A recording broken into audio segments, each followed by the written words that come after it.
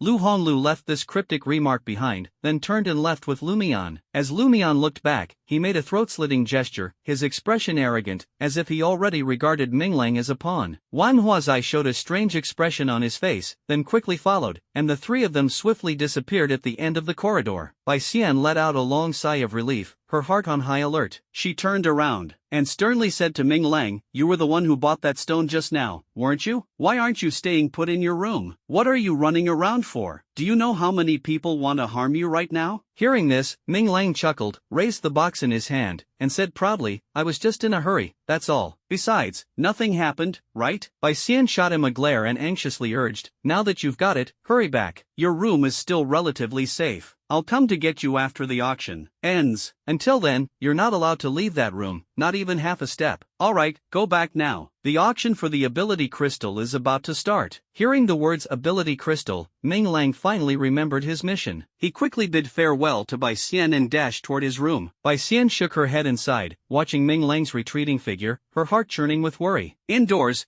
Chi Yiru was intently watching the auction. Hearing the door open, she turned her head and was startled. "What happened to you? Why are you all wet?" She quickly reached out to hand over a tissue. "It's nothing." Ming Lang casually took the tissue and wiped himself, secretly relieved that he hadn't missed the auction. "Where's the auction at now?" Ming Lang asked, his eyes showing urgency. Chi Yiru withdrew her hand that had been suspended in mid-air, concealing the fleeting disappointment in her eyes as she replied, "It's almost over, only 2 items left. The next one should be a set of ability crystals." Ming Lang's heart trembled, he patted his chest, secretly relieved that he made it in time, then quickly stepped to the window, his eyes shining brightly, ready to embrace the upcoming excitement and challenges. At this moment, as the auctioneer's final hammer fell, the auction item was finalized, and the atmosphere instantly became tense. Turning to the introduction of the next item, the auctioneer's face lit up with a smile, as if anticipating the imminent frenzy. The next item is something everyone is familiar with, an ability crystal. He deliberately paused, smiling as he scanned the audience below, his eyes sparkling with anticipation. Sure enough, upon hearing the words ability crystal, the atmosphere on site instantly boiled over, and everyone perked up their ears. This is a genuine treasure. In the eyes of ability users, it is a stepping stone to enhance their power, while for ordinary people, it is an invaluable bargaining chip to attract top talents. Satisfied with the audience's reaction, the host cleared his throat and continued, "I don't need to elaborate on the value of this item. Please, let the etiquette lady bring up this auction item." Everyone eagerly awaited. Although ability crystals were not considered rare, most were controlled by prominent families, making it nearly impossible for ordinary people to obtain one. A box containing ability crystals was slowly pushed onto the stage. As the red cloth was lifted, 7 crystals of various colors radiated dazzling brilliance, and the energy fluctuations instantly filled the entire venue. They're advanced crystals. A sharp-eyed spectator immediately recognized these crystals and couldn't help but exclaim aloud. Lying by the window, Ming Lang also widened his eyes, discovering that the purity of each crystal far exceeded those given to him by Dianzai. These are actually high-grade crystals, and a whole set. I wonder who is so desperate for money that they're willing to auction them off. Chi Yiru leaned forward to sneak a glance at the stage, then indifferently sat back on the sofa. Seeing Chi Yiru's indifferent attitude, Ming Lang asked in confusion, "Doesn't this tempt you?" Chi Yiru smiled, crossed her hands on her knees, tilted her head, and said, "Of course it's exciting. Such a rare set of crystals, who wouldn't be moved? But so what? I'm not at the 5th tier yet. Giving it to me would be a waste." Ming Lang shouted inwardly, "Giving it to you would be a waste, but I can use it. Little rich lady, can you not act like this has nothing to do with you? This time, it's all up to you." Noticing Ming Lang's unusual expression, Chi Yiru softly asked, "Do you need this?" Ming Lang nodded, Of course, then why didn't you say so earlier? There are plenty of ability crystals stored at home, all meant to recruit ability users. But if you want to use them, you mean I have to marry you if I want to use them, right? Ming Lang interrupted her, speaking irritably. Chihiru's expression stiffened, and she swallowed the rest of her words, looking at Ming Lang with a complicated gaze. What she had intended to say was that if Ming Lang wanted to use the crystals, she could discuss it with her father. She hadn't expected Ming Lang to interpret it that way. Ming Lang turned his head away after speaking, completely unaware of the change in Chihiru's expression. He planned to use the 40 million in his hand to try his luck. If the price exceeded this amount, he would then consider whether to sacrifice his charm. The auction had already begun below the stage, with people occasionally raising their paddles to bid. However, most were ordinary participants who were there for the experience, so the prices hadn't been driven very high. The auctioneer secretly felt pleased. Based on his experience, this batch of ability crystals would definitely fetch a high price, and when that happened, his commission would also rise accordingly. It didn't take long for the price to reach 14 million, and the pace of bidding began to slow down. Seeing this, Ming Lang felt secretly delighted. It seemed it wasn't as exaggerated as Sister Bai had said. The price hadn't increased that much. Just as he was about to press the transmitter and offer what he thought was a very high price, a small hand gently rested on his wrist. Wait, the auction has just begun. Ming Lang was stunned. Turning his head, he saw Chihiru, who had somehow appeared beside him. The smile on her face was long gone, replaced by an expression as cold as snow. At that moment, an arrogant voice echoed through the venue. Just this little money and you want to take this set of crystals? Since you're all holding back, I'll start first, 20 million. As soon as the words fell, a disdainful snort came from a room on the third floor. Those on the first floor, stop pretending. Just stay down there quietly. 50 million. Hearing the voice from the third floor, the person who had bid earlier immediately fell silent, shrinking back his neck in frustration. 50 million. The bright face instantly fell, feeling a wave of pressure in his heart. But before he could complain, another voice came from a room on the third floor. Young Master Ho, what a display of grandeur. But isn't a mere 50 million a bit underwhelming? I'll offer 100 million. Young Master Ho immediately suffered a setback, his voice filled with exasperation. It's you again. You Yi. Are you determined to target me? The other party responded with a light laugh. So what if I am? I just can't stand you. 100 million. At this moment, Ming Lang was completely dumbfounded, struck once again, and thought to himself, this auction is truly a stormy spectacle. Ming Lang's heart was pounding violently. Clutching his chest, he angrily said to Chihiru, do these people not care about money? The feeling of clarity is not random. In his previous life, he was deeply immersed in academics and had no profound impression of money. After crossing over, he endured a period of hardship and finally inherited the identity of a second-generation rich kid, only to have his allowance forcibly withheld by his father, leaving him unable to truly enjoy a wealthy lifestyle. Now, faced with these people flaunting their superiority through money, how could he not feel heartache? Chihiru glanced at the two rooms where people were speaking and calmly analyzed. That guy with the surname Ho has a rather extensive family background. He's a third-year student in the command department at our school, and his ability is to replicate others' abilities. His reputation isn't very good. As for the one named Yu Yi, his family is also a financial conglomerate, but their economic strength is slightly inferior to your father's. After listening to Chihiru's introduction, Ming Lang immediately understood. With identities like theirs, they indeed wouldn't care about money. During their conversation, the auction price soared again, directly doubling. 200 million. Ming Lang's expression instantly collapsed to the extreme, his heart a mix of anger and helplessness. Chihiru noticed his change and felt a slight pang of softness in her heart. She asked with concern, do you really need this set of crystals? Ming Lang instinctively nodded, but then quickly shook his head, cautiously looking at her. This reaction made Chihiru's heart ache. She sighed, took out a black card from her bag, and resolutely placed it on the table. Take it and swipe it. Consider it as me lending it to you. She gently pushed the card toward Ming Lang, then quickly withdrew her hand, pretending to be calm and avoiding looking at him. Ming Lang, however, didn't notice her unusual behavior. His attention was entirely drawn to the black card on the table. At a glance, he recognized that this black card and the one his father had given him were designed as a couple's set. His father was dead set on him marrying this girl. Ming Lang couldn't bother with anything else. He casually thanked Chihiru, then placed his hand on the communicator, silently thinking, since I'm a second-generation rich kid, I absolutely can't let anyone use money to overpower me. I'll offer 500 million. he shouted loudly, his momentum overwhelming, instantly drawing everyone's attention. Ming Lang's sudden participation made the two previous competitors visibly stunned, remaining silent for a long time. When the people present heard Ming Lang's room make another sound, they began discussing among themselves. It's the Bien family. The Bien family has made a move again. Truly worthy of being a pillar family, their generosity is indeed impressive. But can the Bien family's wealth really surpass the Yu family? In this world, apart from the Ming Corporation, is there any other family that can compete with them? Listening to the bustling discussions in the hall, Ming Lang's lips curved into a slight smile. Having money at home is truly great. The feeling of not treating money as money is indeed wonderful. Thinking this, Ming Lang gratefully looked at Chi Yiru, only to find that the other party wasn't looking at him. Instead, an indescribable emotion appeared on her gentle face. It seemed like sadness, or perhaps pain. Could it be that she thought he was spending too much money? As a two-lifetime virgin, Ming Lang, being so single-minded, could hardly understand the secret affection of a young girl's heart. Shaking his head, Ming Lang continued to fix his gaze on the venue. After a long while, young Master Ho's voice finally came through the microphone. When did the Bien family acquire such financial power? Did old Master Bien switch to doing business? The sarcastic tone immediately caused an uproar, with several supporters of Bien Rongtian cursing loudly regardless of the occasion. Yui seemed determined to lock eyes with young Master Ho, instantly opposing him at every turn. Highest bidder wins. Don't act like sour grapes just because you can't have them. If you've got the guts, keep raising the price. Young Master Ho's face turned ashen, and he slammed his fist heavily on the window. Add then. I'll offer 550 million. Yui sneered and casually raised the price. If you're going to add more. Didn't I say before? A mere 50 million is not worth mentioning. 800 million. Young Master Ho was somewhat flustered. He naturally understood the value of this set of crystals. He had originally planned to secure them forcefully to break through to the 6th tier and gain a higher status within the family. Who would have thought that Yui would act like a madman, crazily raising the price against him? His family wasn't a financial conglomerate, and besides, with his current status, he could only operate funds amounting to 1 billion. Cursing under his breath, young Master Ho was just about to bid when a clear voice suddenly interrupted. 1 billion. Damn it! He had completely lost his chance. Glancing venomously at the bright window, young Master Ho secretly noted the voice and gave up on bidding. When the 10 billion was announced, the entire venue fell silent. Although the value of this set of crystals was not greatly overestimated, from the clarity of the voice, everyone could discern that this price was not his limit. He seemed to have plenty of room to maneuver. Seeing that young Master Ho no longer spoke, Yui simply stopped raising the bid. As a member of a wealthy family, there was no shortage of cultivation resources at home, so this set of crystals was not essential. A long time passed, and the auctioneer no longer heard anyone raising the bid. He also knew this was likely the price limit for this set of crystals, so he slowly raised the auction gavel in his hand. 10 billion, first call. 10 billion, second call. Just as Ming Lang felt the 7 ability crystals were beckoning to him, a faint energy fluctuation shattered his fantasy. Boom! The ink-colored mark slowly emerged on a window on the 3rd floor. Accompanied by faint energy, a longbow totem drew everyone's attention. Ah, it's the Shao family mark. The 2nd pillar has appeared. I never expected to witness the war god privilege twice in one day. What incredible luck! The crowd was in an uproar. 2 billion, drop the hammer. A cold and clear voice echoed in the Shao family room. Ming Lang, who was leaning against the window, was dumbfounded. He never expected that after he had just amazed the crowd in such a manner, someone else would now use the same approach to counter him face to face. Chi Yiru was also somewhat surprised. Her beautiful eyes shifted back and forth, as if pondering something. Ming Lang turned his head with difficulty, looking at Chi Yiru for help. What do we do now? Can we still use the warlord privilege? Chi Yiru shook her head. No, each auction only allows the privilege to be used once. Ming Lang's eyebrows drooped, and the aggressive momentum of frantically raising the bid had long disappeared. He sat dejectedly on the ground. Do you really need this set of crystals? The same words came out of Chi Yiru's mouth again. Ming Lang remained silent, looking aggrieved like a 150-pound child. Seeing Ming Lang's pitiful appearance, Chi Yiru sighed. Nemesis, why can't I bring myself to be ruthless with you? With her red lips slightly parted, Chi Yiru brought her mouth close to the microphone and softly said, "For billion, Chi Yiru of the Ming Corporation challenges." Silence, a deathly silence. The entire audience seemed to lose the ability to breathe, as this gentle voice echoed throughout the venue. Challenging the war god privilege, this hasn't happened in years. This is not only a desecration of the war god but also an attempt to bid at double the price of the person using the war god privilege, while the war god privilege only requires increasing the initially set price to overturn it. This is not just a contest of strength but also a battle of wealth. And all of this came from the mouth of a little girl. Thud. The sound of someone falling off a chair and hitting the ground instantly set the whole place ablaze. The Bien family's room. The sound came from the Bien family's room. The Bien family is actually tied to the Ming Corporation. It's so shocking. Who is the bidder? Doesn't she know the consequences of doing this? Shi Yiru certainly knew the consequences of doing this. Once she spoke up, it meant she was challenging that supreme position, and it also tightly bound the Bien family and the Ming family together. Ming Lang clearly didn't understand the seriousness of Shi Yiru's actions. At this moment, his mind was only astonished by one thing. There's such a move? But after hearing the discussions in the crowd, he also realized the seriousness of the situation and immediately stood up to grab Shi Yiru's hand. Ro, what you're doing is too dangerous. Let's give up. Shi Yiru trembled slightly upon hearing this name, her eyes curving into crescents and shining with resolute light. This is the first time you've called me that. I'm very happy. Don't worry, I know what I'm doing. I said, whatever you want, I'll give it to you. The Shao family was clearly shocked by Shi Yiru's sudden challenge, and after a while, a cold voice rang out again. Shi Yiru? That girl picked up by the Ming family, can you make the decision? The Shao family's voice was steady and slow, seemingly indifferent to Shi Yiru's actions. With the Shao family's reminder, the crowd on site finally remembered Shi Yiru's identity. So it turns out to be the Ming family's adopted daughter-in-law, truly overestimating herself. Over the years, she's been managing quite a few affairs in the Ming family and really thinks of herself as the young mistress of the Ming family? Looks like she was the one who just used the war god privilege. This young girl may not be very old, but she's certainly bold. She's bound to suffer a big loss. Listening to everyone's discussions, Shi Yiru felt a sense of pressure. But recalling Ming Lang's dejected expression just now, she steeled her heart and quickly reached out to press the communicator. At that moment, Ming Lang's large hand grasped her small one. Feeling this warmth she had never experienced before, Shi Yiru looked at Ming Lang suspiciously. Ming Lang grinned and lightly patted Shi Yiru's small head, teasingly saying, "Why should a little girl bear so much? There's always a man to shoulder everything." After speaking, Ming Lang leaned down to press the communicator, his tone turning stern. The sole heir of the Ming family, Ming Lang, should be capable of leading the Ming family. Ming Lang's voice instantly silenced the entire venue. People looked at each other, taking quite a while to react. Ming Zilin's son? Didn't he go missing a long time ago? Lin Mingzi suddenly appeared a few months ago and took over the Ming Corporation again, with methods far more ruthless than before. Ming Lang? Isn't he the one who made bold claims during the freshman trials? He's actually Lin Mingzi's son. Shi Yiru gazed at Ming Lang's profile with a dazed expression, as if trying to imprint her gaze onto his face. Ming Lang paid no attention to the commotion in the venue, instead fixing his gaze firmly on the glass of the Shao family. This family, capable of rivaling the Bien family, must be a formidable giant. However, Shi Yiru got involved with them because of him, so how could he not step forward? The Shao family remained silent for a long time before that cold voice sounded again. "Do you know who I am?" "I don't," Ming Lang replied. The person from the Shao family smiled, with a hint of disdain in his words. "If Bianzai were standing here confronting me today, I might still give him some face." "And you, a junior, dare to touch the dragon's whiskers?" Ming Lang silently muttered in his heart, "Idiot, does he think he's the emperor? Dragon's whiskers? I've never touched them, but my uncle once told me, among the Bien family descendants, who would dare to lay a finger on them." "I'll take this ability crystal. You can continue bidding, but the Ming Corporation will not give up." Ming Lang's words undoubtedly tied the Bien family and the Ming Corporation together, putting pressure on the Shao family. The Shao family clearly did not expect Ming Lang to make such a statement. Although the Shao family is powerful, their strength is only just on par with the Bien family. As for financial resources, how many in Longwei or even the world can compete with the Ming Corporation? Weighing the pros and cons, the Shao family spoke again. "Humph, sharp-tongued, I won't stoop to argue with a junior." The Shao family concedes. Upon hearing the Shao family's words, the entire audience, though not daring to discuss openly, all understood one thing. In this contest, the Shao family had bowed to the Bien family and the Ming clan, and it was bowing to two immature little kids. With the Shao family's competition gone, following the auctioneer's hammer strike, this batch of ability crystals fell into Ming Lang's hands. Following by Xian's instructions, this time Ming Lang did not take the initiative to retrieve the auction item but obediently waited in the room for the staff to deliver it. As the dust settled, Shi Yiru finally felt fear for her earlier actions, pulled Ming Lang's hand, and said, "Things have gotten a bit tricky. The Shao family will definitely hold the Bien family and the Ming clan accountable for this." Ming Lang looked at Shi Yiru's nervous little face and smiled as he patted her small head. "Feeling scared now? Where was that bravery when you issued the challenge earlier?" Shi Yiru completely ignored Ming Lang's teasing, waved her hand to knock away the hand on her head, and said with a hint of annoyance, "Isn't that because of you?" Just as Shi Yiru was about to take out her phone to deal with the matter, Ming Lang waved the phone in his hand in front of her. Chihiro took a closer look and saw two messages prominently displayed in the message list. Ming Zilin, overwhelming with heavy money. Dian Zai, get him. It turns out that when Chihiro was being mocked by everyone, Ming Lang had already sent a message to his father in Dian Zai. Having received a reply, Ming Lang felt confident enough to act so recklessly. Do you really think I'm a fool? Just keep watching the auction. Ming Lang grinned broadly, ignoring Chihiro's angry glare, and turned to look out the window. On the stage, the host had already adjusted his mood after the earlier commotion and was smiling as he introduced the final auction item to everyone. Ladies and gentlemen, the next item is the grand finale of this auction. In previous auctions, the finale was always the beloved exotic battlefield tokens, but this time it's a bit different. Please take a look. Everyone was puzzled. What could be more precious than the entry token to the battlefield of other races? That was the stepping stone to soaring to the heavens. Amid the crowd's curious gazes, for ceremonial attendants pushed a massive cart forward. Through the red cloth, people could clearly sense the repulsive aura emanating from beneath it. Everyone, I believe this auction item will surely pique your interest. Even I am particularly drawn to it, though unfortunately, I don't have the money. The MC cracked a joke and made a grand gesture. Without further ado, feast your eyes. As soon as the words were spoken, the hostess immediately lifted the red cloth. Wow! Seeing what lay beneath the red cloth, everyone was stunned, staring in shock at the final auction item. Ming Lang was also startled, leaning entirely against the window, clearly wanting to take a closer look at the item on the stage. Yu Yan? Upon seeing the appearance of the item, Chihiro instinctively spoke. Ming Lang turned his head and pointed at the humanoid auction item on the stage, asking, "Do you know this guy?" Chihiro looked at him in confusion. Haven't you attended class? This is the 10th tier master of a different race, Yu Yan. His defensive abilities are practically invincible. He once single-handedly withstood the attacks of 3 of our human 10th tier masters. How could he possibly have been killed? And his corpse is actually being moved here for auction? Ming Lang responded with an "oh," not taking it to heart at all. He had encountered far too many 10th tier masters such as Bai Xian, Dian Zai, and even Principal Wei, who were all at that level. Adding in his cheap grandfather, he had grown indifferent to the title of 10th tier master. Seeing Ming Lang's dismissive attitude, Chihiro sighed and patiently explained, "Don't think there are a lot of 10th tier masters. There are only about a dozen in the entire Dragon Nation. Even a place like the 12 floors only has 7. I'm asking you, have you even attended class or not?" Ming Lang rolled his eyes. "I really haven't attended this class before. Looks like I'll need to brush up on my knowledge when I get back this time." While the two were talking, the host had already begun introducing Yu Yan. I believe everyone has already noticed this is the corpse of Yu Yan, a 10th tier expert of the alien race. His strength needs no further explanation. But no matter how powerful, he was still slain by the war god of our Dragon Nation. As for the uses of a 10th tier alien corpse, I won't elaborate. Armor, crystal cores, and the limitless potential for development within. I won't mention the price, feel free to bid as you wish. The auction starts now. As soon as the crowd heard the auction begin, they became as excited as a volcanic eruption. However, just as they were about to place their bids, the young man's sharp voice echoed in their minds, and everyone turned to look in Ming Lang's direction.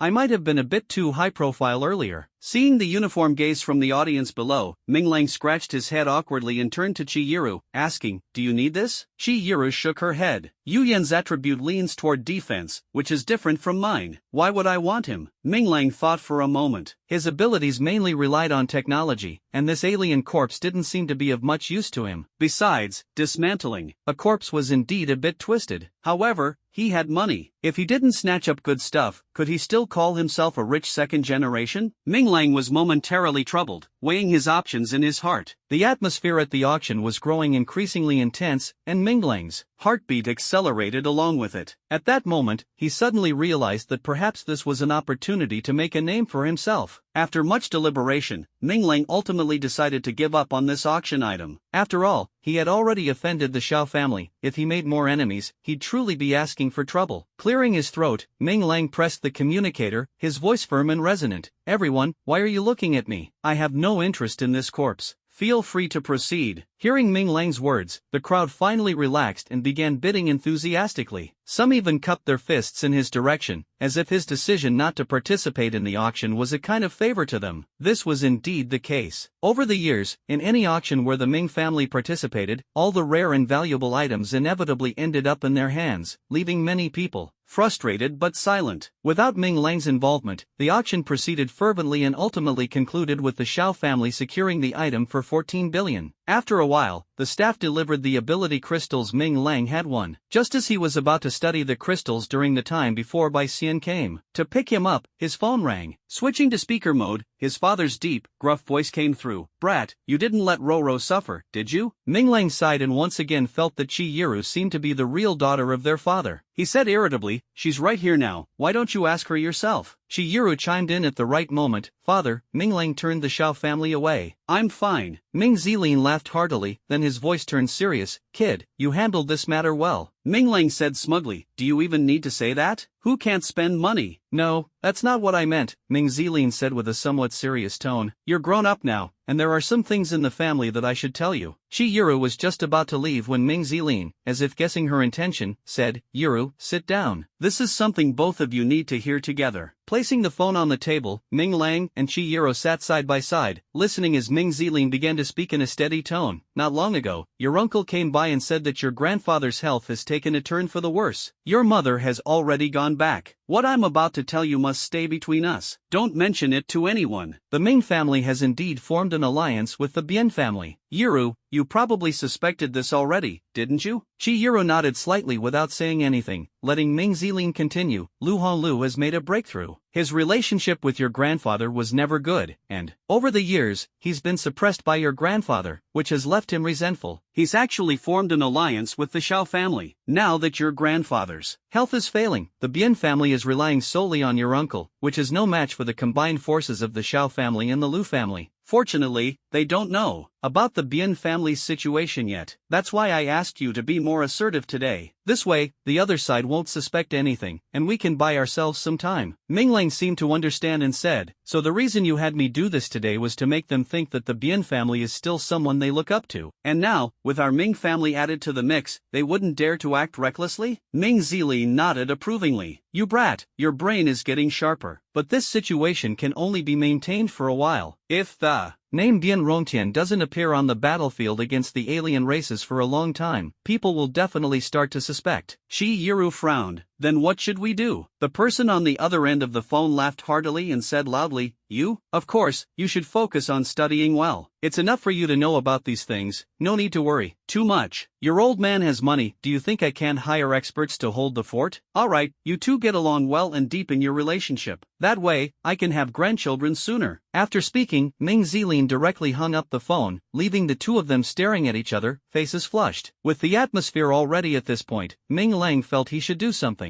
Row. He suddenly turned around, startling Chi Yiru. Seeing Ming Lang's flushed face and rapid breathing, Chi Yiru felt a mix of fear and anticipation. Ming Lang slowly placed his hands on her shoulders and gradually leaned his face closer. Feeling the intense hormonal breath between them, Chi Yiru slowly closed her eyes, waiting for the moment she had longed for over a decade. But after waiting for a while, the expected moist sensation did not come. Chi Yiru opened her eyes slightly, only to see Ming Lang looking at her with righteous determination. Row, can I borrow your card for 2 more days? Chi Yiru wanted to kill someone. She had already struck a pose, and yet he said he wanted to play jump rope? In a fit of rage, Chi Yiru lifted her foot and kicked Ming Lang square in the chest. Her gentle image vanished instantly, and the shadowy ghost-like power materialized behind her in an instant. Just as she was about to take further violent action against Ming Lang, the door was opened from the outside. "Well, you two lovebirds sure know how to spice things up." Bai Xian leaned against the doorframe, teasingly looking at the two inside the room. At this moment, Ming Lang was lazily lying on the sofa, while Chi Yiru had one foot pressed against his chest, leaning slightly forward as if about to grab his face. The mix of violence and a hint of intimacy created an atmosphere that was suffocating. Suddenly hearing Bai Xian's voice, Chi Yiru realized her posture was somewhat inappropriate. She immediately straightened up and shouted angrily, "No money for you, stinky man." After saying that, she stormed out like a gust of wind, a blush appearing on her charming face. Bai Xian watched Chi Yiru's departing figure, a teasing smile curling at the corner of her lips as she joked, "What's the matter? Is your wife controlling your pocket money?" Ming Lang sat up, his face full of grievance as he muttered, I haven't even planned to marry her yet. Why are you so late? Any later and she might have killed me. Bai Xian chuckled softly, her eyes sparkling with intelligence. Stop complaining, let's go. You two caused such a commotion, we teachers have to clean up the mess. Minglang nodded and followed Bai Xian out of the room. Sitting in the car on the way back, Minglang recalled what his father had mentioned and couldn't help but ask, Sister Bai, is Longhua really as stable as it appears on the surface? What do you mean? Bai Xian replied without turning her head, focused on driving. Unity, Minglang answered, his heart filled with doubt. Bai Xian paused slightly, glancing at Minglang through the corner of her eye. She then recalled the bidding scene between him and the Xiao family at the auction and seemed to understand his concerns. Everyone has their own stance, but as long as we can unite. When faced with foreign invasions, Longhua can be considered stable. As for scheming and deceit, that's not something you need to worry about. Your current task is to focus on cultivating and strive to gain the strength to stand on your own as soon as possible. Minglang glanced at her suspiciously, thinking to himself, this seems to be the first time Bai Xian has taught me like a teacher. He nodded, turned his gaze to the window, and fell into deep thought. Seeing Minglang's melancholy expression, Bai Xian's lips curved slightly upward as she said, let me tell you something interesting. What is it? Minglang asked curiously. Someone's got their eyes on you. Bai Xian's tone was relaxed, yet carried a hint of caution. Minglang sighed, recalling Zhang Yang's sharp tongue, and gave a bitter smile. I understand. When there are too many lice, they stop biting. Let them come. Bai Xian was surprised by Minglang's composure and gave him a thumbs up in praise. Impressive, impressive. Being targeted by Lu Honglu and still staying so calm. I shouldn't have stopped him after the auction. I should have just let him teach you another lesson. Minglang froze, his heart tightening. That old guy still hasn't left? This lice is definitely no small trouble. Scared now? Seeing Minglang silent, Bai Xian smiled faintly at the corner of her eyes and asked a question. Minglang took a deep breath, calmed his mind, placed his hands behind his head, and his expression became relaxed and carefree. What's the use of being afraid? If the old guy dares to come, I'll dare to face him. If he wants to take a bite out of me, I'll make sure to knock out one of his teeth. Bai Xian glanced at him, seemingly lost in thought, and said nothing more. Back at the academy, Minglang greeted briefly before diving straight into the laboratory. Although it was already very late, he was still eager to take out the chromium gold for research. Looking at the gray metal on the workstation, Minglang couldn't help but feel that today had been incredibly lucky. Earlier, he had been worrying about the warhammer, and now this had come as a timely blessing. I wonder who sent this chromium gold for auction. I'd really like to meet them. Muttering to himself, Minglang placed the warhammer and chromium gold together. Just as he was about to activate his ability, he suddenly remembered something. Steel Egg, can this warhammer now be imbued with a soul? Yes, sir, Steel Egg's voice emerged. Because this weapon was personally modified by you, it is not restricted by abilities and can be imbued with a soul. Minglang relaxed and quickly activated his ability to imbue the warhammer with a soul. But when he tried to fuse the warhammer with chromium alloy, he found no reaction at all. What's going on? Could it be that my level isn't high enough? But didn't Steel Egg say it was possible? Steel Egg, you lied to me. Steel Egg's tone didn't change at all, still giving people the urge to dismantle it. Sir, this piece of metal is a composite and cannot be fully integrated. Please disassemble it first before merging it with the weapon. Ha! Upon hearing Steel Egg's explanation, Mingliang started muttering to himself. Could it be that I misjudged? Thinking of this, Minglang controlled the robotic arm, suspending the entire chromium gold alloy in midair. But no matter how he observed, he couldn't find anything unusual. Since he couldn't see anything, Minglang simply followed Steel Egg's suggestion and began dismantling the chromium gold alloy piece by piece. An hour later, when Minglang saw the chromium being stripped away to reveal what was inside, he was utterly shocked. Bits of chromium fell off, and a solid mass, resembling both fire and matter, floated before his eyes, flickering with light. What is this? Minglang didn't dare to touch it with his hand. Instead, he casually picked up a toilet plunger and poked the solid with it. As soon as the toilet plunger made contact, it was immediately absorbed by the solid block, and no matter how hard Minglang pulled, he couldn't move it. Suddenly, his supernatural ability began to operate on its own without being activated. The book of abilities slowly emerged, and colorful rays of light shone upon the solid block. Mingliang noticed that the entire toilet plunger seemed to have changed, as if it had become a living entity, with every atom brimming with vitality. With this discovery, Minglang quickly harnessed his energy to try and make contact with the solid. After sensing it, he plopped down directly onto the ground. This is freaking hilarious. Minglang gripped the console with both hands, staring blankly at the solid in front of him. Even with the experience of 2 lifetimes, he couldn't describe exactly what this solid was. But there is one thing he can be sure of, this solid can give life to anything. Just like a sci-fi movie he had seen in his previous life, this thing is practically a spark. And unlike his supernatural ability, this spark not only grants objects a soul but also gives them the ability to move. Watching as the toilet plunger, stimulated by the spark, was about to come to life, Minglang's eyes darted around as he grinned mischievously and said, "Gangdan, do you want to have a physical form?" The poor Gangdan had no idea what his master was planning and replied woodenly, "Sir, I will follow your orders and everything." With a sly chuckle, Minglang grabbed a toilet plunger and issued a command to Gangdan. "Quick, Gangdan, before this thing comes to life, hurry and transfer your consciousness into it. From now on, we can fight side by side." Steelegg wouldn't think much. As an artificial intelligence, the master's orders are absolute. Through Minglang's connection, Steelegg didn't hesitate and directly transferred its consciousness into the plunger. Minglang clearly felt that something was missing in his mind. He slowly let go of his hand and looked expectantly at the plunger in front of him. 1 minute. 5 minutes. After an unknown amount of time, Minglang's eyes were almost tearing up from staring, and the plunger finally fell off the fire source. Minglang hurriedly stepped forward, grabbed the plunger in his hand, and kept calling out, "Steelegg! Steelegg!" The plunger suddenly shook violently, and then Steelegg's voice came from inside. "Sir, I'm here." It worked! Minglang instantly became excited, jumping up and down while holding the Steelegg that had turned into a toilet plunger. "Sir, please stop what you're doing right now, I feel a bit strange." Minglang immediately stopped and held the Steelegg in front of him, asking with concern, "What's wrong? "Are you feeling unwell? Should we test if you can still function?" The Steelegg's voice sounded much weaker. "Sir, I now have a strange feeling, something I've never experienced before. It's very painful." Minglang awkwardly smiled, placed the Steelegg back on the table, and said, "It's okay, you'll get used to it over time." "All right, sir." After calming down this little artificial intelligence fool, Minglang continued to study the fire seed. After being activated by the toilet plunger earlier, the fire seed's glow had dimmed somewhat, turning into a transparent crystal about the size of a fingernail. Through the crystal, a faint flame could still be seen emitting a weak light. Minglang picked up an iron rod again and poked at the fire seed, but there was no reaction. The earlier scene where the iron rod was absorbed did not occur. Minglang was dumbfounded and thought to himself, did the fire seed lose its effect after just one use? He couldn't help but smile bitterly. This was a total mess. Am I going to have to carry a toilet plunger with me from now on? Originally, he thought that since the toilet plunger had already been activated, he could test it on Steelegg. If it worked, he would then replace it with something else as Steelegg's physical form. But who would have thought this broken thing was single use? "Steelegg, do you feel like you can separate yourself from your body again?" Minglang asked tentatively. The toilet plunger moved a few times, and Steelegg said, "Sir, it seems I can't. I feel like I've already become one with it." Minglang. Just as Minglang's face turned dark, wishing he could crash into something and start his transmigration all over again, Steelegg's oblivious voice rang out once more, "Sir, what can I do for you now?" "I feel that after gaining a physical form, I can do many things." Minglang helplessly pointed to the bathroom. "From today on, that's your room. Go rest. I'll call you when I need you." Does this dumb AI really not know what a toilet plunger is for? Watching Steelegg bounce towards the bathroom, Minglang's heart ached even more. He thought to himself, this journey has truly been full of ups and downs, and the jokes of fate are both frustrating and laughable. Slapping himself across the face, Mingliang no longer had the mood to continue improving the warhammer and simply collapsed onto the bed, falling asleep immediately. In his hazy dreams, that vision appeared once again. However, this time, Mingliang seemed to see a figure clad in armor among the alien race, accompanied by what looked like a toilet plunger. Whoosh! Mingliang woke up in shock, his gaze inadvertently sweeping over Steelegg in the bathroom, sending chills down his spine. Was that person among the alien race me? Would I betray humanity? Desperately trying to shake off this thought from his mind, Mingliang glanced at the time. He had only slept for 2 hours. The sky outside was still dark, but he couldn't fall back asleep, so he decided to continue modifying the warhammer. Without the interference of the fire seed, the fusion of the warhammer and chromium alloy proceeded exceptionally smoothly. In just half an hour, a chromium warhammer gleaming with a cold light rested quietly on the workbench. Mingliang casually swung it a few times. The weight was perfect. Using soul commands, he tested the other forms of the warhammer he had researched, and they all worked seamlessly. Letting out a long breath, the troubles brought by Steelegg in that strange dream were completely swept away. After testing a few other functions and making some additional preparations, Minglang finally completed the transformation of the chromium warhammer. With a weapon in hand, he felt much more at ease. Sleepiness struck again, and he went back to bed. The next day, while still in a deep sleep, Minglang was awakened by Bai Xian's voice. Ming Lang, why are you hugging a toilet plunger in your sleep? Rubbing his eyes, Ming Lang indeed felt something on his arm. With a casual swipe, Steel Egg was directly tossed to the ground. Good morning, sir. I've discovered that now that I have a physical form, I can do many things for you. Hearing the toilet plunger speak, Bai Xian's eyes widened in shock. She pointed at Steel Egg, speechless. Slapping his forehead, Ming Lang cursed under his breath and explained to Bai Xian, Sister Bai, this is an electronic pet I created for entertainment. You don't need to worry about it. Bai Xian gave Steel Egg a suspicious glance, her face full of disbelief, and seemed ready to ask more questions. Ming Lang quickly changed the subject, stepping in front of Steel Egg and asking, Sister Bai, what brings you here so early? Bai Xian suddenly remembered her purpose, put her hands on her hips, and scolded, It's already noon, and you call this early? Lu Honglu went to the principal's office, saying he must get an explanation from you. Come with me. Ming Lang had long anticipated this situation and didn't avoid it. Grabbing the chromium warhammer from the table, he said, Let's go. Since they've come, we can't just hide. Bai Xian looked at the massive warhammer in Ming Lang's hand, held her forehead, and laughed while scolding, What are you doing? Afraid they won't dare to fight you? Walking around with a hammer in plain sight to confront them. Ming Lang chuckled softly. With a slight exertion of force in the hand holding the warhammer, the entire hammer dissolved into tiny particles and was absorbed into his hand. The spatial ring is quite handy, isn't it? Bai Xian teased, but Ming Lang didn't respond. He simply took her hand and walked out the door. After the warhammer was successfully crafted last night, Ming Lang had attempted to store it in the spatial ring. However, after several trials, he discovered that each use of the spatial ring caused a noticeable energy fluctuation. Some of the warhammer's functions relied on the element of surprise, and such fluctuations would defeat its purpose. Left with no choice, Ming Lang retained a piece of nanometer particles and created a base point in his palm to store the warhammer. On the way to the main campus, Bai Xian continuously imparted combat techniques to Ming Lang. Sister Bai, you're not planning to have me fight that old guy Lu Honglu, are you? Why are you teaching me all this? Bai Xian shot him a glare, her expression one of exasperation. Lu Honglu has only just broken through to the 10th tier. He's not as formidable as you think. I'm teaching you this because the school can completely suppress him right now. If he really tries to stir up trouble, the school can arrange for you to have a fair fight with him. A fair fight? Ming Lang thought back to the suffocating sensation he experienced last night, shook his head helplessly, and continued listening to Bai Xian's chatter. At the main campus, in the principal's office, Lu Honglu sat upright on the sofa, with Lumion standing beside him. If Ming Lang were present, he would undoubtedly be shocked by the aura emanating from Lumion. In just 2 short months, Lumion had already reached the 3rd tier. Principal Wei, my purpose for coming today is very simple. I just want to meet the child who had a conflict with my grandson. I won't make things difficult for you. Lu Honglio's words were polite, but his expression remained haughty. Wei Jingzhen silently cursed in his heart but responded with a cheerful smile, Mr. Lu, but I heard that you already met last night. Lu Honglu didn't answer directly. Instead, he pulled Lumion's hand and said softly, My grandson was sent to this school because we trust you. Now that such a thing has happened, shouldn't you give me an explanation? Lu Honglio's voice thundered through the room, commanding an imposing presence that made everyone present feel a trace of pressure. Wei Jingzhen's smile vanished instantly, replaced by a hint of nervousness on his face. Old Master Lu, if you want to talk about this matter, then we really need to discuss it. Lumion,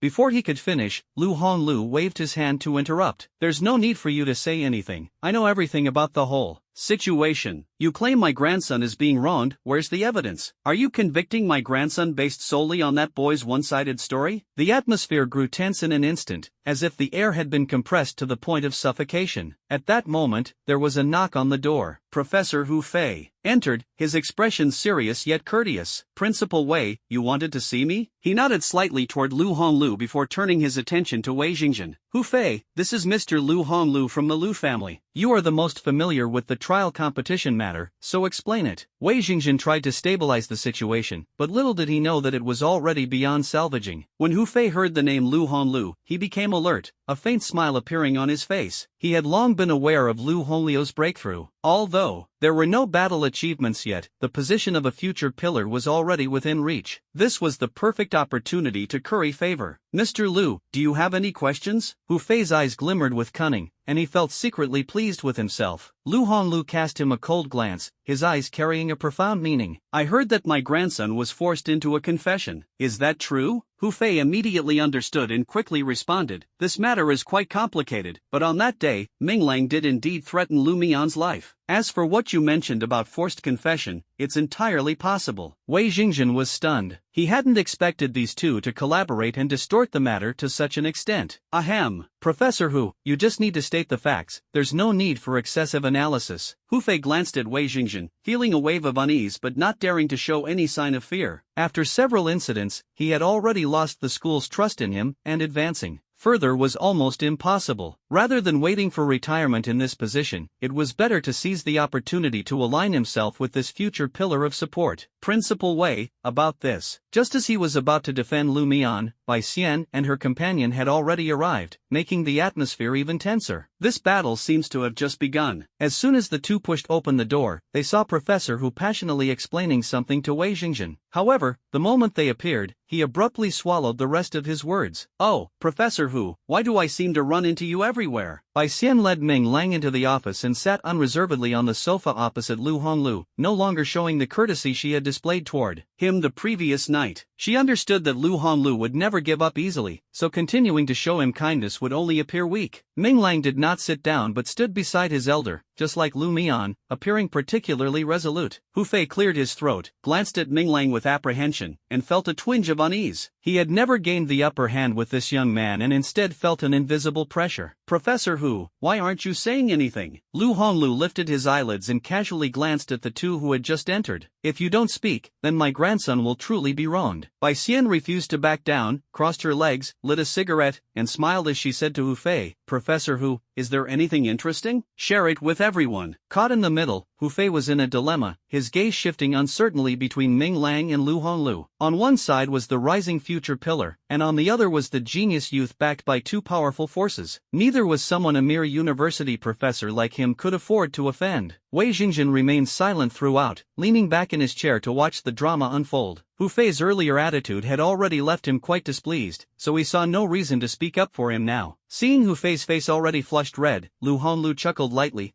a professor at Imperial Capital University, TSK. Then, he slowly stood up and said, since you won't speak, this old man will speak for you. Seeing Lu Honglu rise, Wei Jingjian couldn't just sit idly. Although he had heard Lu Honglu's chuckle earlier and was extremely displeased, the other's status was undeniable. With the cornerstone achievement imminent, how could Imperial Capital University lose its decorum and become a laughingstock? Bai Xian, however, paid no attention to such matters. She remained seated on the sofa, puffing away, her alluring smile directed at the few people in front of her. Young lady, quite bold. Lu Honglu glanced at Bai Xian, then turned to Ming Lang and said, young man, are you saying my grandson wronged you? Ming Lang nodded. Is there anything left to discuss about this? Didn't we talk about it last night? Ever since speaking with his father on the phone, Ming Lang's attitude toward this old man had grown even worse. Lu Honglu was not angry. Instead, he smiled and said, very well, then tell me why my grandson is falsely accusing you? Ming Lang sighed helplessly, muttering to himself, is this old man a kindergarten teacher or something? Your grandson couldn't beat me in the college entrance exams, got kicked by me at the start of school, and was thrashed by me during the trial. He holds a grudge, doesn't he? After saying this, Ming Lang muttered softly to himself, Lu Mian really does have a reason to accuse me. I guess I did give him quite a hard time. After listening to Ming Lang's explanation, Lu Honglu didn't get angry but instead sneered, you? I've heard you're exceptionally gifted, but my grandson isn't bad either. How could he be repeatedly humiliated by you? Ming Lang was speechless. Were this grandfather and grandson planning to act shamelessly? Seeing Ming Lang remain silent, Lu Honglu turned to Wei Jingjian and said, Principal Wei, you must have seen Lu Mian's abilities. Among his peers, it's rare for someone to reach Tier 3 at 50% at this stage. I refuse to believe that this young man, cloaked in the aura of talent but possessing a useless ability, could make my grandson, whom I've nurtured since childhood, act in such a way. Wei Jingjian was momentarily at a loss for words. He was well aware of the situation during the trial. Ming Lang's abilities were far beyond Lu Mian's. Moreover, he had thoroughly investigated the conflict between Ming Lang and Lu Mian during this period and had a clear understanding of Lu Mian's character. Logically speaking, the clear explanation might indeed be that Lu Mian harbored resentment and schemed to frame him. However, judging by today's situation, Lu Honglu and his grandson have clearly come prepared. No matter how Ming Lang explains, Lu Honglu will find fault. Sighing, Wei Jingjian spoke up, Patriarch Lu, I wonder what brilliant idea you have. Lu Honglu didn't waste words and said sinisterly, it's simple, let's fight and let strength determine the outcome. If my grandson is truly inferior, then the authenticity of this matter is naturally questionable. but if my grandson happens to have superior skills, then, humph. Lu Honglu didn't continue, but the expression on his face said it all. This. Wei Jingjian hesitated, turning his gaze to Ming Lang. Since entering the room, Ming Lang's eyes had been wandering up and down on Lu Mian. As someone with 7 attributes, he was particularly sensitive to the energy in others. He thought to himself that although Lu Mian had also reached the 3rd tier, the energy in his body was erratic, as if it didn't belong to him at all, seemingly hiding an unknown secret. Then let's fight, Ming Lang said calmly, his tone carrying an undeniable firmness. Bai Xian suddenly looked at him, wanting to speak but was stopped by a single glance from Ming Lang. She felt uneasy but understood that Ming Lang had already made his decision. Good.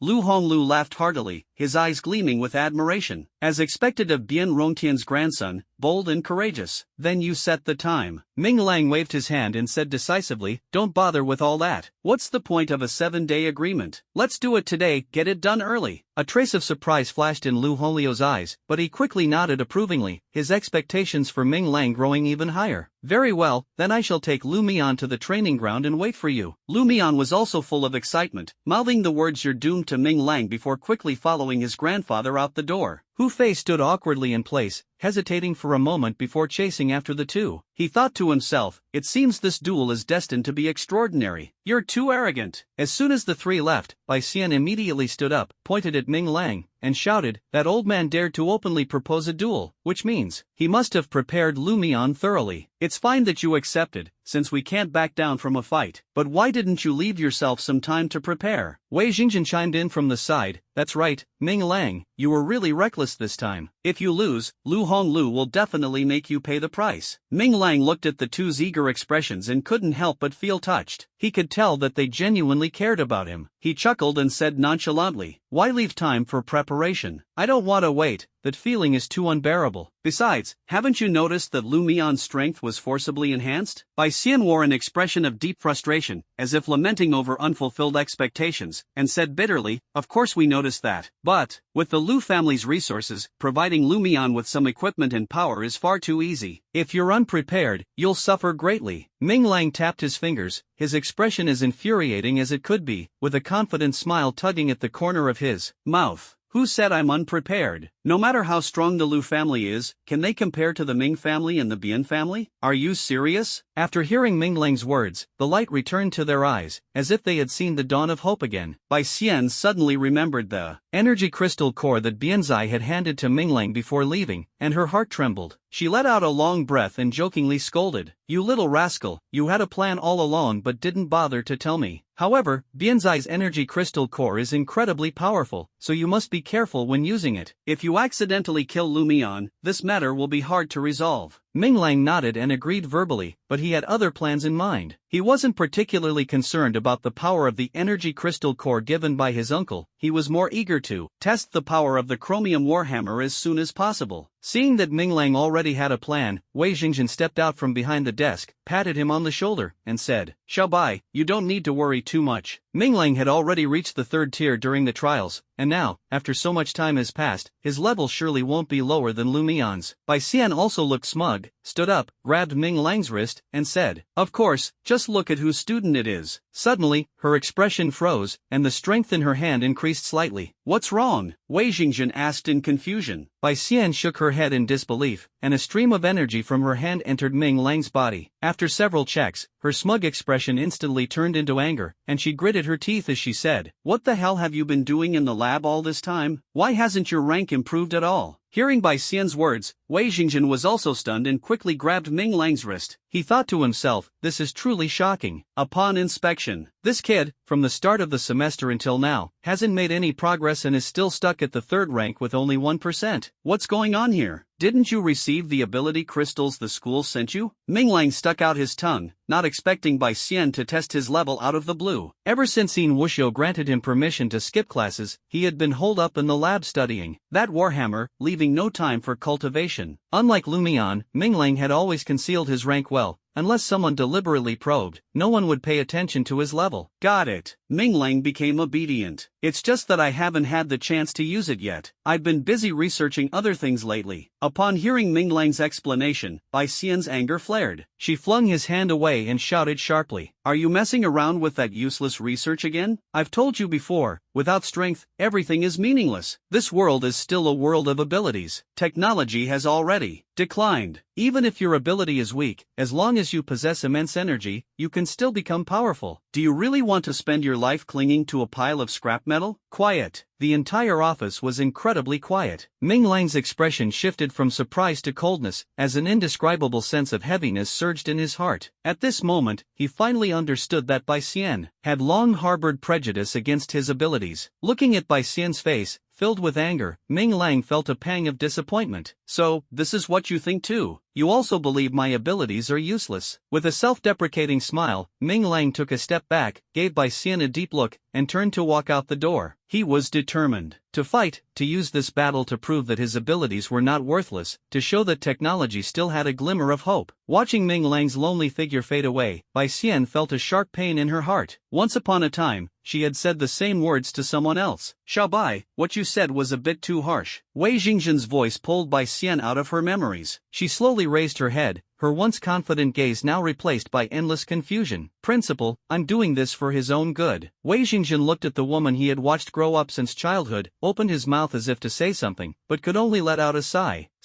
On the playground, thanks to Hu Fei's promotion, many people had already gathered there. Lu Honglu looked at the growing crowd of spectators, nodded in satisfaction, and said to Lu Mian, Dear grandson, whether you can turn things around this time depends on this battle. Don't worry, with Grandpa here, no one can do anything to you. Lu Mian nodded heavily. During the time he was sealed, he endured the most difficult period of his life. Without his abilities, he felt like a useless person, and the constant questioning from the school and the military made him wish he could just end it all. Fortunately, his grandfather broke through, lifted his seal, and forcibly elevated his level to his current strength using the water of gravity. My dear grandson, your abilities have already changed and will definitely not lose to that boy. Keep your grandfather's crystal core safe, and, under no circumstances should you use it unless absolutely necessary. Lu Honglu reminded him again, then his body slowly floated into the air. Watching his grandfather rise effortlessly, Lu Mian was filled with envy. He knew that after breaking through to the 10th tier, his grandfather's abilities had evolved into the water of gravity, no longer requiring the remnants of the family's legacy. Moreover, after unsealing him, his grandfather's abilities had also imparted the attributes of the water of gravity to him. Lu Mian touched the energy crystal core his grandfather had given him in his pocket, his gaze growing even more resolute. Ming Lang, this time, I definitely won't hold back. Let's see what tricks you have left to defeat me. More and more people gathered to watch, and seeing Lu Mian on the playground, they began to chatter. Isn't this the guy who got caught for framing Ming Lang? How come they're about to fight again? Look, old Master Lu is here. He's really here to back up his grandson. Ming Lang is in trouble this time. I heard Lu Mian's strength has improved by leaps and bounds, and his abilities have mutated due to the seal. This is going to be a good show. Just as everyone was discussing, on the other side of the playground, Ming Lang walked over with a stern expression. I thought you had run away. When Lu Mian saw Ming Lang, he arrogantly pointed at him and shouted, If you kneel and apologize now, it's not too late. I might spare your life. Ming Lang said no more. He stood in front of Lu Mian and coldly said, Enough talk, let's fight. With that, he clenched his right hand, and a massive black warhammer materialized in his grip. In the air, Lu Honglu saw Ming Lang summon a weapon and let out a slight hum, as he couldn't sense any energy fluctuations from Ming Lang. Could this kid have some other tricks up his sleeve? In the murmuring of Lu Honglu, Ming Lang and his companions were already prepared, and the atmosphere instantly grew tense. Quite bold, but I'm not the same as before. Just wait for your death. Lu Mian roared furiously, waving his hands as countless droplets of water shot out from his fingertips, heading straight for Ming Lang. Ming Lang swiftly sidestepped, dodging all the droplets as they grazed past him without causing any harm. Is that all? A trace of disappointment flashed in Ming Lang's eyes. He had expected Lu Mian to put on a more impressive display, but it turned out to be so mediocre. Lu Mian's lips curled into a sinister smile as he roared, This is just the beginning. Boom! At his command, the water droplets dodged by Ming Lang instantly exploded, forming a dense mist of rain. The rain poured down like a torrent, drenching Ming Lang completely and blurring the surroundings. Heh, how's that? Lu Mian crossed his arms and arrogantly looked down at Ming Lang. Are you insulting me? Ming Lang's mood instantly plummeted. Do you just want to drown me with rain? After saying that, he lost his patience and raised the giant hammer, swinging it straight at Lumion. But at that moment, Ming Lang felt the giant hammer in his hand become incredibly heavy, as if his body was weighed down by heavy armor, making movement extremely difficult. Lumion looked at Ming Lang smugly, his face full of arrogance. Can't move, can you? This is the gravitational water enhanced by my ability. Once it touches you, your movements will be 10 times harder. How does it feel? Not so pleasant, huh? Ha ha ha. Ming Lang, unwilling to give up, tried once again to lift his warhammer, but the overwhelming pressure forced him to lower it again. Ming Lang is nothing special after all, getting all weak just from being splashed with water? A classmate watching sneered disdainfully. You don't know, Lumion's ability was awakened by his grandfather. His water-based energy has already transformed, and there's no chance of winning in a battle of the same level, another classmate explained. How nice, if only I had such a grandfather too. Looking at Lumion's arrogant demeanor, Ming Lang secretly remained vigilant. This kid is indeed different from before, knowing how to use a strategy to lure the enemy. But he didn't care. The warhammer in his hand trembled slightly, and a warm current instantly surged through his entire body. Lumion proudly waved his hand, and instantly a water sword appeared before him. Trash, isn't your father as rich as a nation? Isn't your grandfather a pillar of the Dragon Kingdom? Where are they now? Right now, you're just like a dog waiting to be slaughtered, only able to watch as I tear your body apart bit by bit. With that, Lumion suddenly swung forward, and the water sword whistled through the air, aiming straight for Ming Lang's chest. Bai Xian and Wei Jingjian, who had just arrived, happened to witness the scene. In the center of the playground, Ming Lang stood frozen in place, while Lumion's water sword was already inches away, about to strike. Why isn't he dodging? Bai Xian exclaimed in panic, her delicate face turning pale with fright as she immediately tried to rush into the field. Crash! Just as she lifted her leg, a wall of water suddenly appeared in front of her. Do you intend to interfere in a fight between juniors? Bai Xian looked up and saw Lu Honglu floating in midair, a playful smile on his lips. Seeing Ming Lang about to get hurt, Bai Xian couldn't care about anything else and summoned her battle blade, preparing to strike the water wall. Wait! Wei Jingjian shouted, pointing to the center of the field. Look! Bai Xian focused her gaze and saw that Lumion's water sword had stopped just a few centimeters away from Ming Lang. Meanwhile, the warhammer in Ming Lang's hand had suddenly extended at some point, with the sharp spikes on the hammerhead aimed directly at Lumion's throat. The sudden attack startled Lumion, causing him to retreat rapidly, leaving no time to control the water sword. Nice little trick you've got there. Ming Lang smiled faintly, retracting his warhammer with a single strike, shattering the water sword in front of him. Lumion was drenched in cold sweat. If he had hesitated for even a second just now, he would likely have been dead.